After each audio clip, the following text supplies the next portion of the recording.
ٹھیک ہے، آپ نے بتایا کہ یہ ضدی بچے ہیں، ان کو کیسے ڈیل کرنا چاہیے، لیکن ایک سائڈ پہ ہم دیکھتے ہیں شرارتی بچے جو ضد نہیں کرتے لیکن شرارتیں بہت زیادہ کرتے ہیں، تو ان کے بارے میں آپ کیا کہیں گے؟ جی، وہ ضد والی بات بھی تھوڑی سی بیچ میں رہ گئی تھی جی کیونکہ ہمارے موضوع ادھر ادھر سوئے ہوتے رہے. جی تو ضد میں بھی دیکھیے بات یہ ہے کہ ضد کو بچہ جو ہے نا وہ ہماری طرح کا چلاک نہیں ہوتا کہ جو مینوپولیٹر نہیں ہوتا.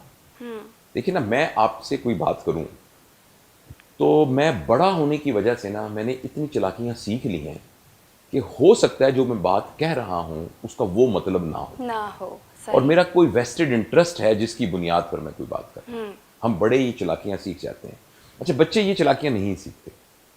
بچے بنیادی طور پر شروع میں خاص طور، بعد میں پھر ہم کو سکھا دیتے ہیں، ان کو مینوپولیٹ کر لیتے ہیں، لیکن بچے شروع کے اندر جس بات کو مانتے ہیں وہ لاجک ہے، اصول ہے. لہذا جو بچے ضدی ہیں ان کو سنب کرنے کا ایک طریقہ یہ، چپ کرو، اگر تم نے یہ نہ کیا تمہارے منہ پہ میں تھپڑ ماروں گی، اور اگر تم نے یہ نہ کیا میں تمہارے ساتھ یہ سلوک کروں گی. خبردار جو شرارت. کیا کس قسم کے بچے ہو تم؟ یہ پڑوسیوں کے بچے دیکھو کیسے آرام سے بیٹھے، تم کیوں شور مچا رہے ہو؟ تمہارا بھائی دیکھو آرام سے بیٹھ کے پڑھ رہا ہے، تم چپ کرو، اور آپ اس کو سنب کر لیں. اب ہم سمجھ رہے ہیں کہ یہ ہم نے بہت زبردست بچے کی تربیت کر لی، لیکن بچے کو جو چیز چاہیے نا وہ لاجک چاہیے. جو ضدی بچے ہیں نا، جو ضد کرتے ہیں، ان کے ساتھ آپ اسی طریقے سے بات کریں جس طریقے سے ضدی ایڈلٹ ہوتے ہیں. ٹھیک ہے. آپ ایک محکمے دفتر میں کام کرتے ہیں، وہاں دو لوگ ہیں، ان میں سے ایک ضدی ہے نا ایڈلٹ، تو آپ اس کا کیسے بات کرتے ہیں؟ آپ اسے کہتے ہیں دیکھیں بات سنیں، میں آپ سے کچھ بات کرنا چاہتا ہوں، میں کچھ آپ کو سمجھانا چاہتا ہوں. اسی طریقے سے وہ بچے جن کو آپ سمجھتے ہیں کہ ضدی ہیں ان کے ساتھ نیگوشیٹ کیجئے، ان کو ایز این ایڈلٹ ٹریٹ کیجئے، ٹائم نکالیے اور ان سے بات کیجئے. ٹھیک ہے. اور بات کی، فرض کریں ایک بچہ مسلسل اس کے رویے کے اندر کچھ ایسی چیزیں آ رہی ہیں جو کہ آپ کے نارمز کے ساتھ کلیش کر رہی ہیں اور آپ کے ساتھ میچ نہیں کر رہی، تو اس کے لیے آئیڈیل یہ ہے کہ اس کے لیے ٹائم نکالا جائے اور اس کے ساتھ کمیونیکیٹ اور اس کو لاجک کی بنیاد پر بتایا جائے کہ دیکھو بیٹا یہ آپ کے یہ کام کرنے سے. اس میں پلیز آپ یاد رکھیے گا سب سے اہم بات اس گفتگو میں یہ ہے کہ ہم نے اس بچے کو ثابت نہیں کرنا کہ تم برے ہو یا تم غلط ہو یا تم ٹھیک نہیں ہو. ہم نے بچے کو یہ سمجھانا ہے کہ یہ جو آپ نے کام کیا ہے یہ کام ٹھیک نہیں ہے. ٹھیک ہے. یعنی یہ نہیں ہم کہہ رہے کہ آپ چور ہیں، ہم کہہ رہے ہیں کہ لیکن آپ نے بیٹا ماما کے بٹوے سے پیسے نکال لیے. اس کا مطلب یہ نہیں کہ آپ چور ہیں، کسی وجہ سے آپ نے یہ کام کر لیا. یہ دونوں میں بڑا فرق ہے. جب آپ بچے کو چور لیبل کریں گے تو پھر اس کی تربیت بند ہو گئی.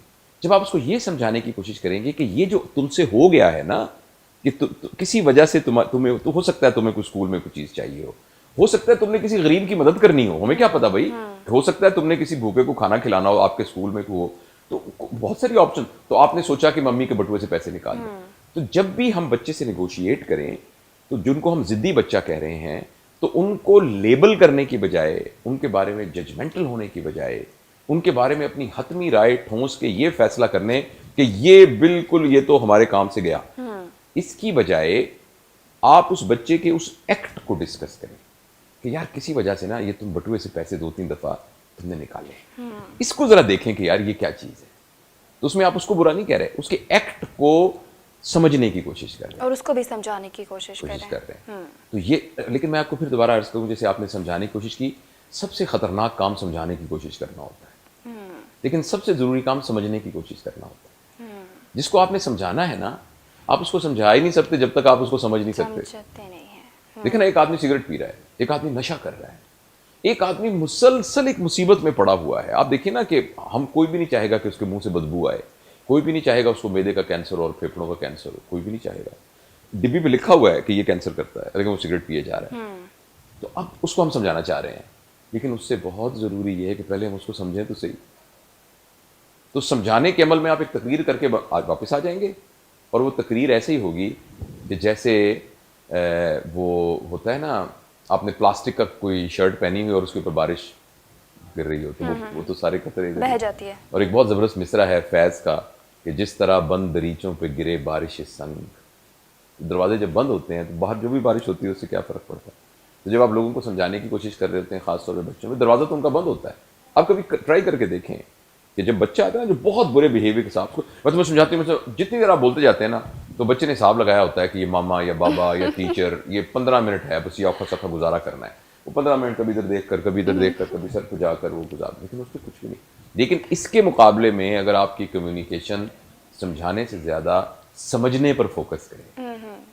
اچھی کمیونیکیشن وہ ہے جس میں آپ کم بولیں اور دوسرا زیادہ. جیسے اب میں زیادہ بول رہا ہوں نا تو میں اچھی کمیونیکیٹ نہیں کر رہا. نہیں ڈاکٹر